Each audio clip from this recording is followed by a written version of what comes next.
I remember running off the back of the helicopter, and you know, it was the first time that I heard the crack and thump of a round flying over your head. There's two sides to it. There's the emotional side, or the worry of not coming back for your family and everybody else. That's always there for everybody. And once all 16 of your newfound brothers smash that thing into your chest, afterwards, yeah, you're happy, you're proud. It's Jordan Mulligan from the Mulligan Brothers, and today's video is from some of the best elite soldiers and their mindset. We have Jay Morton, Aldo, Kane, Clint, Emerson, Billingham, some of the best guys leading in their field talking about their mindset. Today's video is sponsored by theeverydaystoic.com, where you can get the best stoicism apparel online. The link is in the description. Go show them support. Thank you to the Everyday Stoic for supporting us on this video. And also audible.com, where you can get Aldo Kane's book with the link in the description for free. So thank you to audible.com. And as always, mulliganbrothers.com. Before that, guys, these are the best elite soldiers from all around the world sharing their experiences of the elite soldier mindset, basically, pretty much. Let's jump into the video. You know, the principle is that they leverage the physical beatings to ultimately break you down mentally. That's the whole point of the whole process in the military, whether it's a boot camp or when you get to, you know, BUDS, which is considered one of the toughest selections in the world. They break you down physically, which then inevitably breaks you down mentally and emotionally. And I feel like every guy's probably got a different answer, but for me, the mental aspect of it was where I was strong, because I was physically 150-pound skinny runt.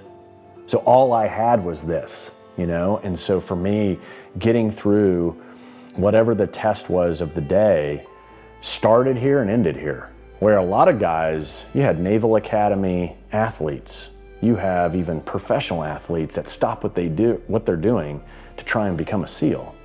And you're surrounded by some of the greatest athletes in the world that show up to BUDS to see if they've got what it takes. But for me, I was just a skinny little punk from Texas, but I knew that I at least had this part somewhat squared away, and it ended up being my biggest strength. So for me, it was all started here, ended here, and physically, you know, I was mediocre. I was middle of the running pack. I was at the back of the pack on the swims. I was okay at the obstacle course, and you know, and anything that took that mental aspect was probably the only place I excelled, which there wasn't much of, you know. There's no written exams where I could go, look at how smart I am, you know. There was a couple of tests here and there, but for the most part, it was all physical. So all I had was the mental side. Wow. So, and what was it like when you finally achieved it, when you know, got through BUDS? Well, one of the unique things about BUDS is you are constantly kept humble, right? And so for me, graduating BUDS, there was no like, haha, look at me, right? Look at what I did.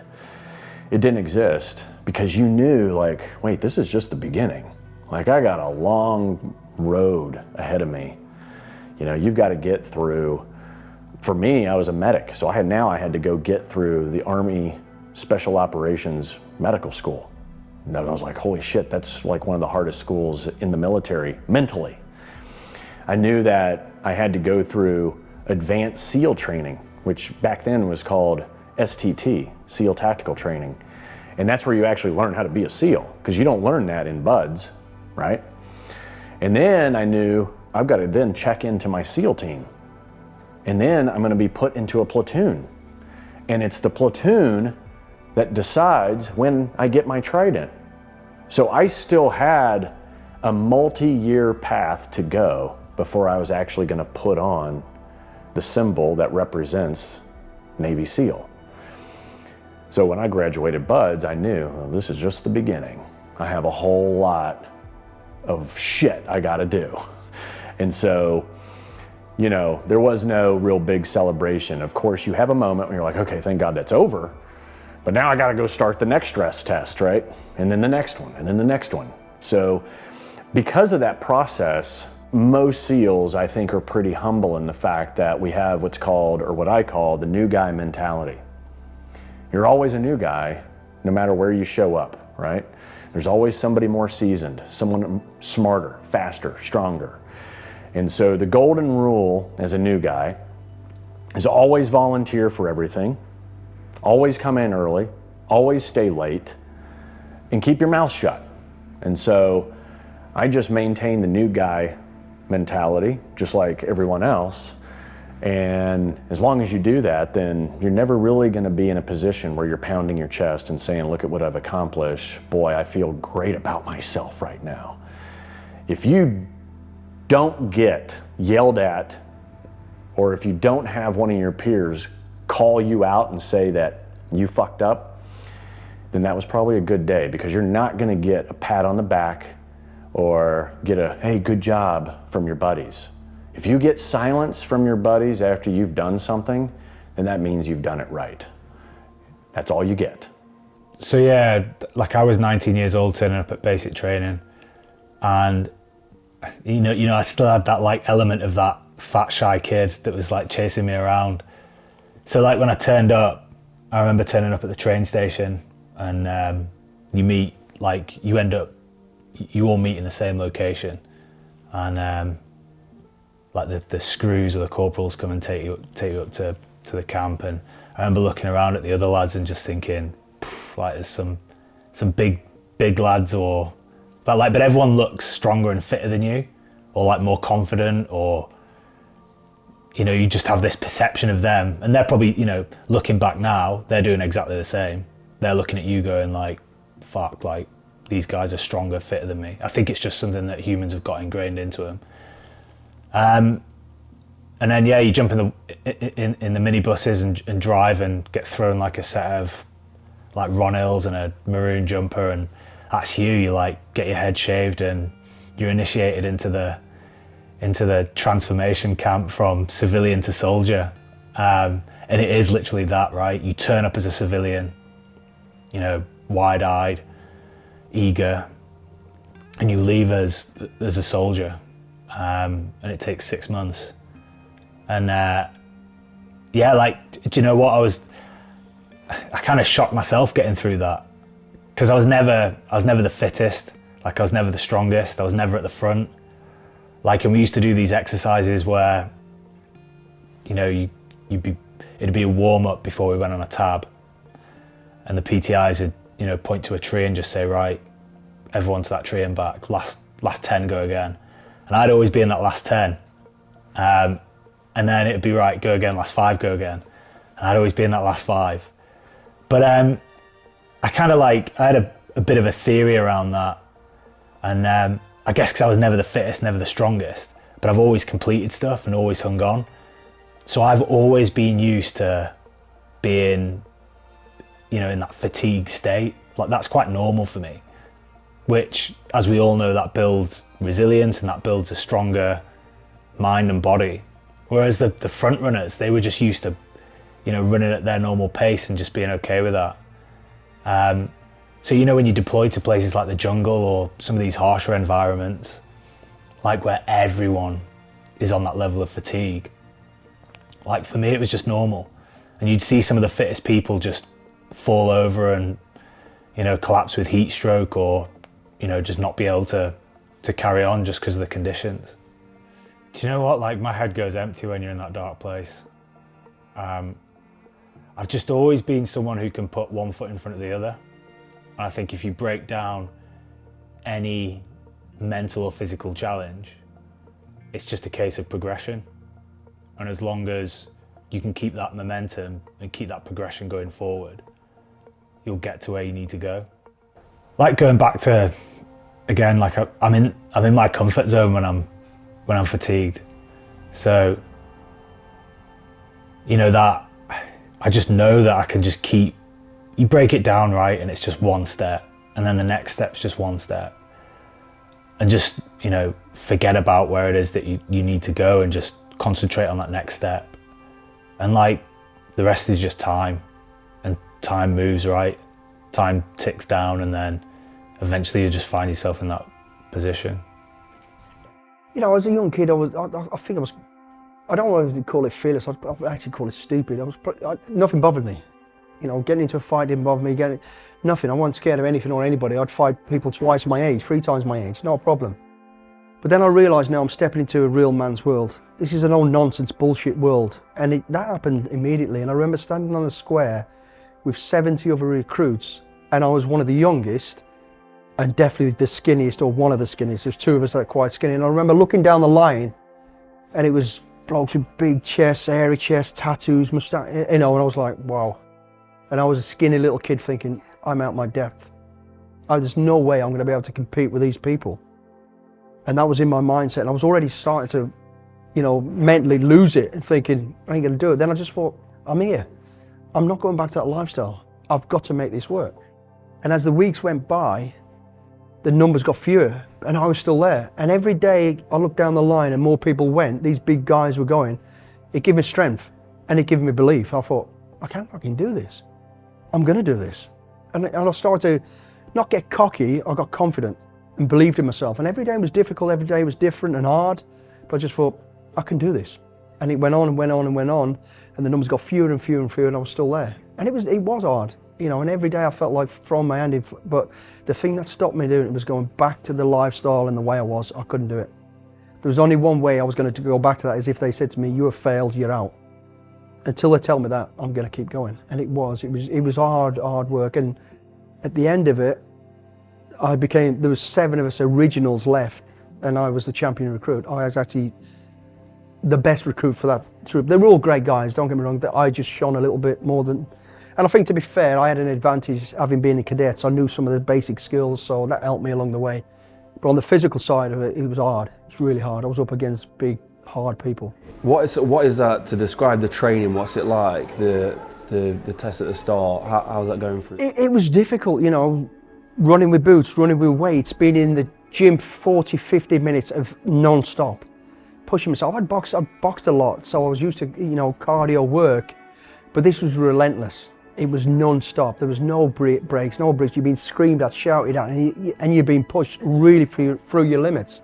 And obviously the reasons for it are needed. It has to be done, and that's what they did. And yeah, I struggled with it. It was really tough. And then the sort of endurance stuff was something I wasn't really used to. You know, where in civilianization do you run around the mountains with a house on your back? You don't. And it was building me up for the right reasons to, you know, get ready for potentially joining the battalion and going to war should it happen. And that was what it was all about. So that was difficult, getting used to that. But, you know, I embraced it. I kind of enjoyed it. Every time I did it, I felt like I'd achieved something. And, you know, I've been so used in my school career eating one word: fail. Every exam, fail, fail. When I did P Company as a young 17-year-old kid, it was the first time I'd really had the word Billingham, pass. And it was like, wow, I've just won the lottery. And I'm looking around the room of 40 of us that have attempted these tests, and I was one of 11 that got passed. And I thought, wow, this is amazing. And I really started believing in myself then. I thought, right, I can do this. And so going through it was hard, and every day, every run, although I was fit, I was saying to myself, I was kind of, the little angel was saying, throw the towel in and give up. The devil was going, run through the trees, just keep going. You know, and the devil drove me forward on this one, got me through to where I needed to be. Was there a moment when you finally put the trident on where you was like, a sense of pride or achievement at all? With that, yeah. Not because you go, I earned this. It's because, oh, thank God they accepted me. Because back then, your platoon, right? You get put into a platoon, they're all wearing tridents, but you're not. And you're hanging out for about a year with these guys. And these guys are always watching you, judging you, ensuring that your character and your personality matches what the community is looking for. And so when the day comes that they say, hey, stand up against that wall. So you put your back up against the wall. They all get in single file line right in front of you. And the first guy has this trident in his hand. It's got 3 big, nasty, nail-like prongs on the back of it. and he sets it right on your chest, and then he rears back and he tacks it straight in, and those 3 nails go into your chest. And then the next guy in line knocks it in, and then the next guy decides, well, I'm going to use a palm because that hurts more. And he smacks it in, and the next guy, and then the next guy. And once all 16 of your newfound brothers smash that thing into your chest, afterwards, yeah, you're happy, you're proud, not because of the trident, but because, hey, these guys said I can, join their team. I'm part of them now. And I think that's the part that's missing now. Your peers these days don't get to decide whether or not you get a trident or not. And I think it's unfortunate, because having your brothers decide when you get it is far better than a system of qualifications now decide when you get it. So it was an awesome moment, and it lasts a split second, because after that they're like, all right, new guy, go get your shit squared away. We're leaving in 5 minutes. And that's it. That's the celebration, and then you move on. So what was the process of training like? I mean, for yourself, was it a bit of a shock, or did it meet expectations? Because I wanted to join the Marines from like 13 or 14, by the time it came to joining up, like I knew inside out what the training was, what was happening in what week, and the only bit that I didn't know was whether my body would be physically strong enough to complete it. My head game was good. I knew that's what I wanted to do. And it's the longest infantry training in the world. It's 30 odd weeks. So it's quite a long time, and it's very intense. There's hardly any days off through the whole process. And every week is like a culling phase, getting rid of dead wood in the troop. So out of maybe 50 people that join, 50 men that join, then at the end of it there might be 7 or 8 that finish it. And so joining at 16, my bones weren't fully developed, and my body wasn't fully developed. I was essentially still a boy. But yeah, I found it was tough, but I knew that it was going to be tough, and I knew that wouldn't last forever. There wouldn't be people staying in the Marines for 10, 15, 20 years if it was as hard as it was every single day in training. You just couldn't last that long. So it was the first part of my life where I started to realize that you can literally become what you think about. You can have what you want as long as you know what it is that you want. And I think a lot of my friends at school, they just didn't know what they wanted to do. They're going to prolong it a bit more, do A levels or higher, and then they go to university, still don't really know what they want to do, choose a course that they're not that interested in, come out 23, 24, still not know what they're going to do, dodge around a few jobs. By the time I was 26, I'd done 10 years as an elite soldier. I just shortcutted that whole 10 years of messing around by knowing exactly what it was that I wanted to do, and then breaking that down. And that's really, my life up till now has been based on those fundamental points of, you can have anything and be anything and do anything that you want. You just have to know what that thing is.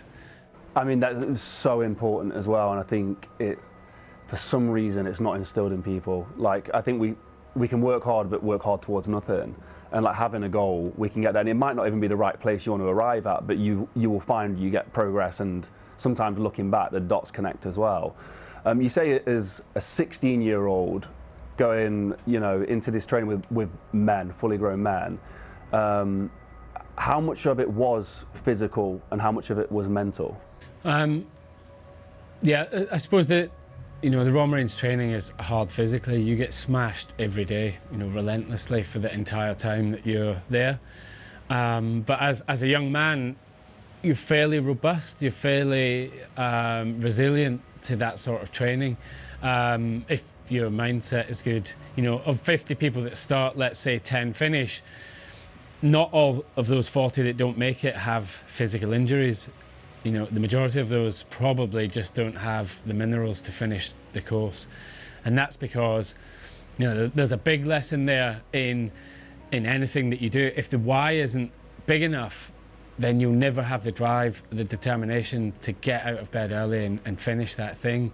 And so let's say I just say, I'm going to join the Marines, there's nothing else going on, like my apprenticeship's finished. and you get down there and you're in week 10 and you're getting smashed and you're, you know, cold, wet, hungry, tired, then it's very easy to just stick your hand up and say, I'm sacking it off. Whereas if that's all you've wanted to do and that is your end state, is to get there, then, like for me, in those hard times, I was in my absolute element. I was living my dream. It's hard to explain it, but I had this like fire inside my stomach that I was doing the thing that I wanted to do, and it was such an amazing feeling, and I feel lucky that I found that early on, because it shaped the rest of my life. So what was that first experience like at war? Like what was your first experience? Northern Ireland, you know, and it was, at the time, back then in the 80s, Northern Ireland was, it was bad, you know. There was stuff going on the mainland, there was stuff going on in Northern Ireland, people were getting killed, getting blown up, and the enemy, if you like, if that's what we want to call them, were not face-to-face enemy. They were cowards. It was people, you don't know who you're up against. So, you know, the odds were all stacked against you. And it was, I always used to think to myself, I know we're getting trained, I know we're going to get trained irely and it's going to be to the best we can be, but you've really got to be lucky every day. They only have to be lucky once. And I knew that, so I was always on my toes. So it was nerve-wracking. You know, I was a young kid going out to Northern Ireland and people were getting killed, and we had, you know, unfortunately we had people killed on our tour, friends of ours. So it was always in the back of your mind, every day could be your last.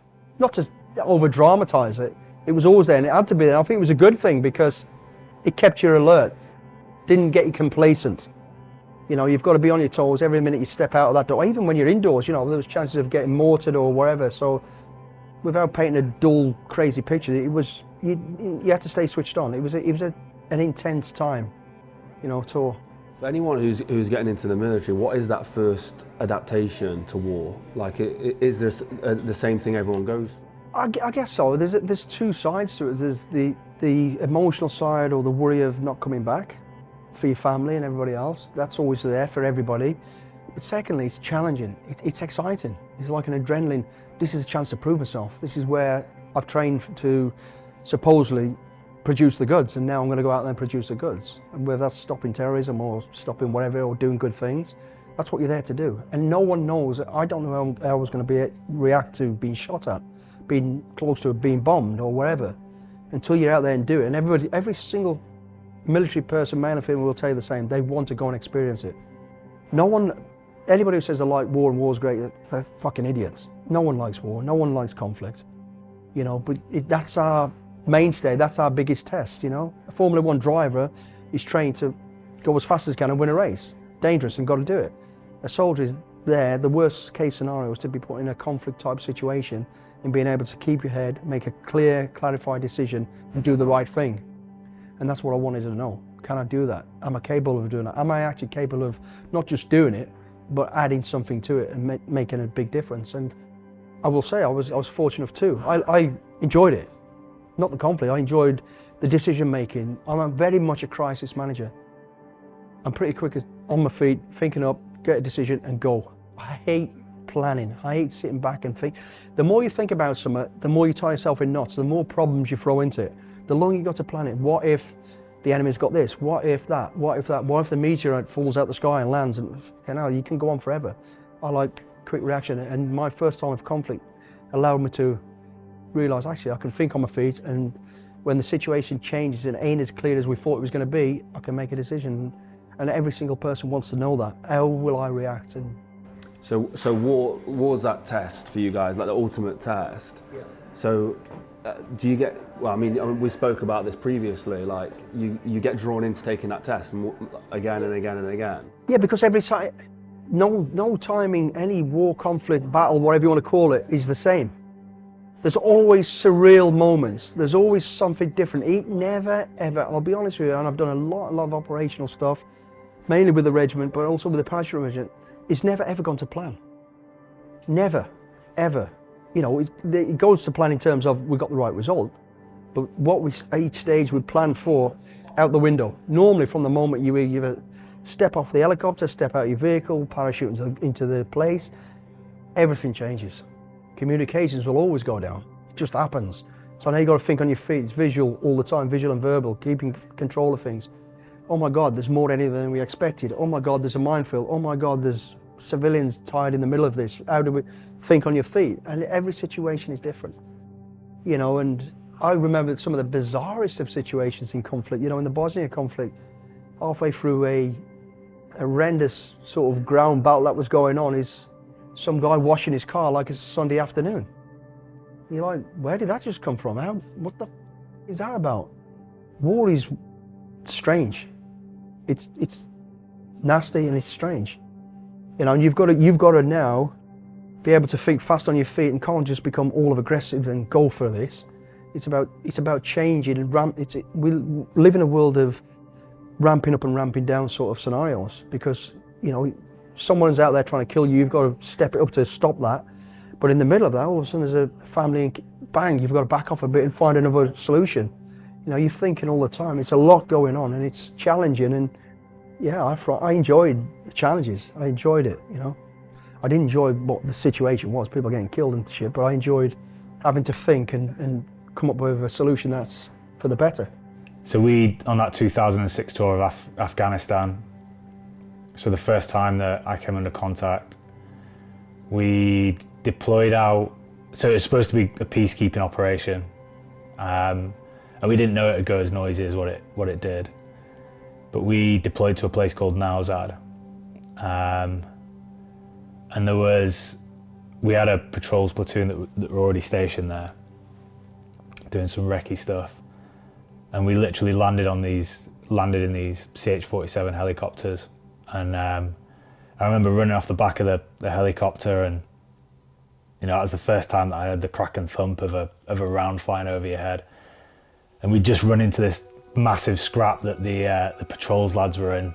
So there's kind of RPGs flying over our head, machine gun fire, and you know what? I think soldiers are very good at hiding fear with humour. And we just looked at each other and just burst out in laughter. And yeah, I remember just running to this wall and just getting down behind this wall, and we all just looked at each other and just went, well, this is it, isn't it? Like, it started. And that was a long day. Like, you know, I think we were in contact for, say, 6 to 8 hours.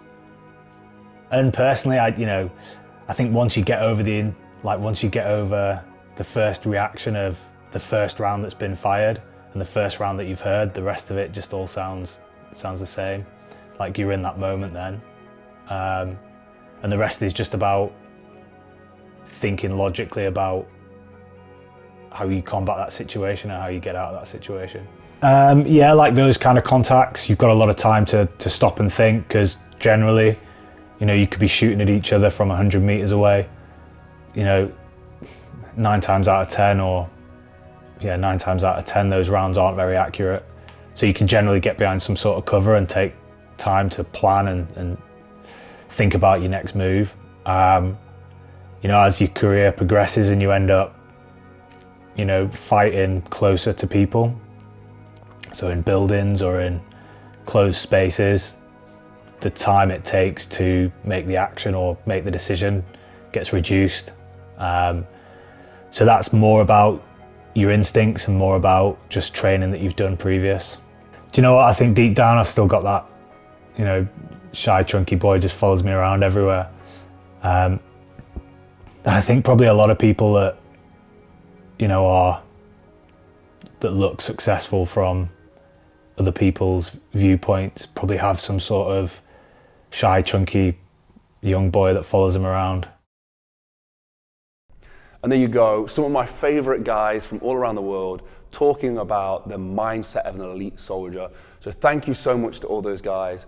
Today's video was sponsored by theeverydaystoic.com, where you can now buy the Stoic t-shirt, and all their Stoicism apparel range is now linked down below. Supporting that makes this possible pretty much. They wouldn't sponsor us otherwise, so thank you so much. Mulliganrunners.com, any support on mulliganrunners.com is always helpful, so buying our t-shirts and all that kind of stuff helps as well. And also audible.com, where you can get a free copy of Aldo Kane's book, If you click the link in the description, you can get a free copy from audible.com, which makes this possible. For me, the military guys have always been a huge source of inspiration and inspire me to have consistency, dedication, having structure. Like, this is why I listen to these guys. These are things that I have weaknesses in my life. And I watch these guys and I manage to speak to these guys. And these are the things that stick out to me and go, well, Jordan, you could be better than that. You can be better than what you are, because look at what these guys had to do. Look at how structured their life depended on structure. Their life depended on consistency. So thank you to those guys. Their stuff is linked down below. What was your favorite bit of that video, guys? Comment down below. Go follow me on Instagram at Jordan Mulligan Brother. Have a blessed and productive day. And remember, go inspire some change. Whether it's through your actions, words, whatever you do, go inspire some change. Have a blessed and productive day, and I'll see you in the next one. Peace.